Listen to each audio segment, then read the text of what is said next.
بسم اللہ الرحمن الرحیم. ناظرین السلام علیکم. میں ہوں آپ کا میزبان صابر شاکر. جی السلام علیکم، میں عمران ریاض اور ہم آپ کی خدمت میں حاضر ہیں ایک مرتبہ پھر وی لاگ کے ساتھ. تھوڑا ٹریول کر رہے تھے اور دوران ٹریول بہت ساری خبریں ہیں، بہت ساری اپڈیٹس ہیں. صابر بھائی، سب سے پہلے پاکستان کے اندر یا پاکستان کے باہر جی آپ بتائیں کہاں سے شروع اچھا، کریں؟ شروع یہ کرتے ہیں کیونکہ آج پورے ہو گئے ہیں، تقریباً ایک دو دن کے اندر اندر پورے ہو جائیں گے 4 سال. ہاں 9 اور 10 اپریل کی درمیانی شب ہاں جو رجیم چینج آپریشن شروع کیا گیا، اور 9 اور 10 اپریل کی درمیانی شب کو عمران خان صاحب کو فارغ کر دیا گیا. ان 4 سالوں میں جو بنیادی وجہ بنائی گئی تھی وہ تھی معیشت، کہ عمران خان صاحب اناڑی ہیں اور ان کے پاس ٹیم صحیح نہیں ہے اور معیشت کا حال بہت برا ہے، اور اس لیے ہمیں یہ قدم اٹھانا پڑا. یہ بظاہر بتایا گیا تھا، باقی ہم سب جانتے ہیں سائفر آیا تھا. تو بہرحال اگر یہ بات مان لی جائے کہ دیکھیں، 3-4 موٹی چیزیں وہ کہتے تھے. ہاں جی ایک وہ کہتے تھے عمران خان سے معیشت نہیں چلی. جی سب سے مین چیز وہ کہتے تھے مہنگائی بہت ہو گئی ہے، عمران خان معیشت نہیں چلا پائے. جو پہلا اور بڑا وہ ایک موقف دیتے تھے وہ یہ تھا. دوسرا موقف انہوں نے یہ دینا شروع کیا کہ عمران خان نے سعودی عرب اور چائنا کے ساتھ تعلقات پاکستان کے خراب کر دیے. خراب کر دیا. یہ دوسرا موقف تھا جو اس وقت، کیونکہ جب معیشت والا چورن ان کا نہیں بکا، جی ہاں جب اعداد و شمار نکال کے میڈیا نے اور لوگوں نے سامنے رکھے کہ جناب یہ دیکھیں ہاں جی اس کے تو اعداد و شمار بہت اچھے ہیں، معیشت تو چل رہی ہے اور کورونا کے باوجود چلی ہے، تو پھر انہوں نے کہا جی نہیں، یہ دوسرا پرابلم یہ ہے. اور ایک پرابلم وہ اور بتاتے تھے، وہ کہتے جی گورننس عمران خان کو نہیں آتی. نہیں آتی. وہ یہ بار بار کہتے تھے گورننس نہیں آتی ہے، کسی کی بات نہیں سنتا. پھر عثمان بزدار کی بار بار مثال دی جاتی تھی. یہ وہ 3 چیزیں ہیں جن کو جواز بنا کر، یعنی جس جگہ سودا بک گیا معیشت والا وہاں وہ بیچ دیا، جی ہاں جس جگہ بک گیا عثمان بزدار یا جناب ان کو گورننس نہیں آتی وہ بک گیا. تیسری جگہ جہاں پہ یہ والا سودا بکنا تھا کہ جناب فورن پالیسی میں خرابی کی ہے چائنا، اور یہاں پہ ناراضگی کر دی انہوں نے سعودی عرب کے ساتھ، تو وہاں پہ وہ بیچ دیا. اور ایک اور سودا بھی یہ بیچتے رہے. جی یہ لوگوں کو یہ بھی کہتے رہے ہیں کہ اس کو تو ہم چلا رہے تھے، اس کو ہم چلا رہے تھے. یہ تو چلنے کے قابل ہی نہیں ہے، ہاں، اور ہم نے اکٹھا کر کے بنایا تھا، تو بس اب کیا کریں ہم. بنایا بھی ہم نے، چوتھا چلایا بھی ہم نے. چلایا بھی ہم نے، تو اب ہم پیچھے ہٹ گئے. ہاں جی چوتھا سودا انہوں نے یہ بھی بیچا، جہاں پہ بہت ہی لوگوں نے کچھ بھی خریدنے سے انکار کر دیا نا. جی جہاں لوگوں نے کہا جی آپ معیشت بھی وہ ٹھیک چلا رہا تھا، ہوں فورن پالیسی سے آپ بتائیں نا، کسی نے کوئی سٹیٹمنٹ دیا ہو، کسی ملک نے کچھ کہا ہو، وہ لے آئیں آپ سامنے. اور اگر تو وہ گورننس اس کو اچھی نہیں آتی تھی تو پھر آپ یہ بتائیں کہ کورونا اس نے کیسے کنٹرول کیا. بالکل. تو وہاں بھی انہوں نے کہا جی نہیں وہ نہیں، وہ تو ہم چلا رہے تھے اس کو، ورنہ اپوزیشن تو اس کو بڑی دیر پہلے کھا جاتی. ایسا ہی ہے. یہ 4 سودے تھے. اب ایک ایک کر کے پکڑیں صابر بھائی. سب سے پہلے تو آ جائیں آپ معیشت معیشت پہ آ کہ جاتے کیا عمران خان نے معیشت کو اتنا تباہ کیا تھا جتنی 4 سال میں جنرل باجوہ اور جنرل عاصم منیر نے تباہ کر دی. معیشت کا ہم صرف اعداد و شمار لے لیتے ہیں اور کہیں بھی نہیں جاتے جذباتی ہوئے بغیر. ہاں جی بالکل ٹھیک ہے. پہلی بات تو یہ ہے کہ عمران خان کے اسد عمر صاحب ان کو پسند نہیں آئے، حفیظ شیخ صاحب ان کو پسند نہیں آئے، حماد اظہر صاحب ان کو پسند نہیں آئے، شوکت ترین صاحب ان کو پسند نہیں آئے. یہ 4 وزیر خزانہ پونے 4 سالوں میں انہوں نے تبدیل کیے. ٹھیک ہے. اس کے بعد یہ اپنے ہاتھوں سے جب انہوں نے امپورٹڈ سرکار لے کے آئے تو لے آئے جناب مفتاح اسماعیل صاحب کو. ٹھیک ہے. مفتاح اسماعیل صاحب کو بھی یہ نہیں بچا سکے، وہ ایک بہت بڑا فیلئر ثابت ہو گئے. وہ بچا نہیں سکے. اسحاق ڈار صاحب اور نواز شریف صاحب انہوں نے کہا جی یہ تو ہمارے خاندان میں رہے گا، تو اس لیے انہیں بھی فارغ کر دیا. پھر آ گئے اسحاق ڈار صاحب. اسحاق ڈار صاحب آئے تو کہا گیا کہ یہ تو اب ڈار صاحب آ گئے ہیں، تو ڈار صاحب کے سامنے تو ڈالر جو ہے وہ ہیچ ہو جاتا ہے. اس کے بعد اسحاق ڈار صاحب بھی اگلی جب کاکڑ سرکار آئی تو اورنگزیب صاحب آ گئے. اورنگزیب صاحب کو پھر کنٹینیو کیا. اب سب کچھ ان کے پاس ہے. سب بھی آ جائے نا ون بائی ون. ہاں جی ڈالر عمران خان صاحب کو ملا تھا لگ بھگ، کیونکہ نگران حکومت میں ڈالر بڑھ گیا تھا تو 120-25 کا ان کو ملا تھا. بالکل. وہ چھوڑ کر گئے تھے ڈالر 178 پہ. جی ہاں. آج ڈالر کتنے کا ہے؟ آج ہے جی 280 روپے کا. انہوں نے تو کم کرنا تھا. ہاں جی. اب آ جائیں پیٹرول پہ. جی ہاں. عمران خان صاحب بدترین دنیا کے اندر عالمی منڈی میں پیٹرول کی قیمتیں بڑھی تھی، ہاں جی. اور تاریخی طور پہ $120 فی بیرل سے بھی اوپر چلی گئی تھی. جی ہاں. اور وہاں تک قیمت اس کے بعد سے لے کر اب تک نہیں گئی. نہیں گئی. انہیں ہمیشہ اس سے آدھی قیمت میں عالمی منڈی میں پیٹرول ملتا رہا. ایوریج ان کے پاس 80 رہا. یہ کہتے تھے کہ عمران خان 150 روپے کا لیٹر ہاں جی نہایت مہنگا بیچ رہا ہے، ہم آئیں گے اور 70 سے 80 روپے کا لیٹر بیچیں گے. شہباز شریف کا ریکارڈ پہ سٹیٹمنٹ ہے. بالکل. پھر انہوں نے کہا ہم آئیں گے اور ہم فری میں پیٹرول دیں گے، موٹر سائیکل والے کو تو پیٹرول کا پیسہ ہی نہیں دینا پڑے گا. ڈیزل جو ہے 146 کا تھا جی، تو انہوں نے یہ پیٹرول کا کر دیا انہوں نے. ٹھیک ہے، اب آ جائیں غربت کے اوپر. جی، غربت کی شرح عمران خان کے دور کے بعد سے لے کر اب تک کم ہوئی ہے یا زیادہ ہوئی ہے؟ بہت زیادہ بڑھی ہے، بہت زیادہ، کئی گنا زیادہ بڑھ گئی ہے. یعنی آج ہر دوسرا پاکستانی غربت کی لکیر سے نیچے ہے عالمی اعداد و شمار کے مطابق. تقریباً 50% خط غربت سے نیچے ہے عالمی اعداد و شمار کے ان کے سٹینڈرڈ کے مطابق آدھے سے زیادہ پاکستانی غربت کی لکیر سے نیچے ہے. بالکل ایسا. بے روزگاری 22 سال کا ریکارڈ توڑ دیا انہوں نے. بالکل توڑ دیا. سرمایہ کاری پہ آ رہے ہیں. دیکھیں جرنیلوں نے یہی کہا تھا نا کہ عمران خان سے سرمایہ کاری نہیں آ رہی. جی ہاں، یا ملک میں سرمایہ کاری آنے کا سلسلہ رک گیا ہے. آج بتائیں سرمایہ کاری کی صورتحال کیا ہے اور عمران خان کے دور میں کیا تھی؟ SIFC کا نام ایک دفعہ آیا تھا. ہاں جی، آپ نے کبھی سنا پچھلے عاصم منیر صاحب کا 1.5 سال میں سب کی سنا؟ عاصم منیر صاحب کا ایک ایسا پروجیکٹ ہاں جی، جسے وہ کبھی بھی سننا بھی نہیں چاہیں گے میرے خیال میں. تو آج میں انتظار کرتا رہتا ہوں کہ ہمارے انجینئر ترجمان اعلیٰ جو ہیں احمد شریف صاحب کوئی SIFC کے بارے میں سٹیٹمنٹ دیں. شروع میں بڑے دعوے کرتے تھے. 1.5 سال ہو گیا کوئی سٹیٹمنٹ نہیں آیا. SIFC دفن ہو گیا. سفید ہاتھی. ہاتھی، سفید ہاتھی. اچھا، وہاں پہ صرف ریٹائرڈ جرنیلوں کو اور حاضر جرنیلوں کو ایڈجسٹ کیا گیا ہے. جی ہاں، کہ جناب آپ کا یہ محکمہ آپ کو دے دیا، سیاحت آپ کو دے دی، یہ والا آپ کو دے دیا، آپ جناب ایگریکلچر آپ کو سنبھال لیں، نہریں آپ سنبھال لیں، فلانی چیز معدنیات آپ سنبھال لیں. تو وہ سب کو کچھ نہ کچھ انہوں نے دے دیا. ہاں، کوئی ہزاروں ایکڑ اراضی بھی انہوں نے پنجاب گورنمنٹ کی لی ہے. وہ بھی قابو ہو گئی. اچھا، اب سرمایہ کاری اس کے علاوہ 50 سال کا سرمایہ کاری کا کم ہونے کا ریکارڈ انہوں نے توڑ دیا. ریکارڈ قائم کر دیا. جی، ریکارڈ قائم ہو گیا. یہ سرمایہ کاری ہے.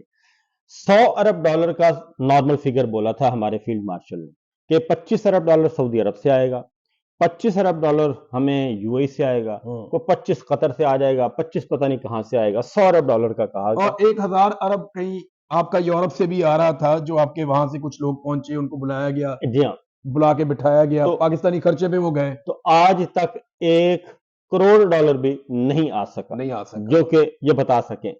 تو یہ سرمایہ کاری ہو گئی. سرمایہ داری بھی گئی، بے روزگاری بھی گئی.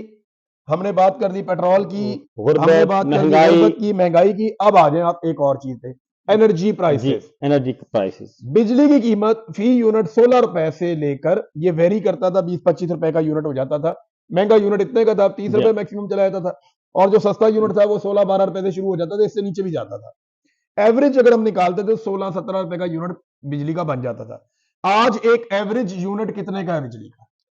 آج تو میرا خیال ہے کہ صبح ریٹ کچھ ہوتا ہے، شام کو کچھ ہوتا ہے. ایوریج جو نکلتی ہے نا ایک عام آدمی کی وہ 50 روپے کے آس پاس نکلتی ہے یونٹ کی. وہ بھی منیمم جو پرائس ہے نا، منیمم پرائس اس میں آتا ہے.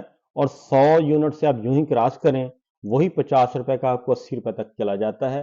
تو رفلی جو ایک ایوریج بل آ رہا ہے وہ کوئی 40-45 ہزار روپے لے کے آگے پھر لاکھوں روپے. اگر بلوں کا موازنہ کریں ان لوگوں کا جو لوگ شہروں میں رہتے ہیں، لوگوں نے اپنے بل بھجوائے ہیں نا، ہاں جی، ان کا اگر آپ موازنہ کریں، میں پچھلے دنوں بھی دیکھ رہا تھا کہ جو بل 2021 میں آتا تھا کسی کو، وہی بجلی استعمال کرنے پہ آج بل 3 سے 4 گنا ہے. گھروں 3 سے 4 گنا ہے. گھروں یعنی اگر کسی کو 5000 بل آتا تھا تو وہ آج 15 سے 25 ہزار کے بیچ میں ہے. گھروں کے کرائے کم ہیں، بجلی کا بل زیادہ ہے. بس یہ ایک آپ. تو یہ ہو گئی تھی بجلی. ہاں جی، اب آ جائیں گیس پہ. گیس کی قیمتوں میں 900% کا اضافہ کیا ہے. 900% کا اضافہ ہو گیا. 900%. جی. اچھا، یہ جو جرنیلوں نے کہانیاں سنائی معیشت والی، یہ تو ہم نے کر دی. موٹی موٹی چیزیں آپ کو بتا دی. پاکستان کی تاریخ میں پہلی مرتبہ مہنگائی کو یہ 40% تک لے گئے تھے. جی ہاں. اچھا، ابھی بھی جو مہنگائی بڑھ رہی ہے نا، وہ مہنگائی بڑھنے کی شرح کم ہوئی ہے، مہنگائی کم نہیں ہو رہی. نہیں، بالکل. مہنگائی بڑھنے کی جو رفتار تھی وہ اتنی زیادہ رفتار سے انہوں نے بڑھا دی کہ اس جگہ پہ جا کے اتنی رفتار سے بڑھنے کا امکان ہی ختم ہو گیا. لہٰذا اب وہ سلو بڑھتی ہے لیکن وہ بڑھ رہی ہے لگاتار. ایک چیز صابر بھائی آپ کو یاد ہو جو ان کی حکومت آنے سے پہلے مہنگی تھی اور آج سستی ہے؟ کوئی چیز ایسی نہیں ہے. نمبر 1. نمبر 2 اب آئے ہیں کسانوں پہ. نہیں، ایک چیز ہے. ہاں جی، ایک چیز سستی، عزت اور وقار. ایک انسانی جان کی قیمت. جی ہاں، بالکل. عزت اور وقار اور انسانی جان، اس کی کوئی قیمت نہیں ہے. یہ چیز سستی ہوگی. ہماری قومی حمیت کی کوئی عزت نہیں ہے، قیمت.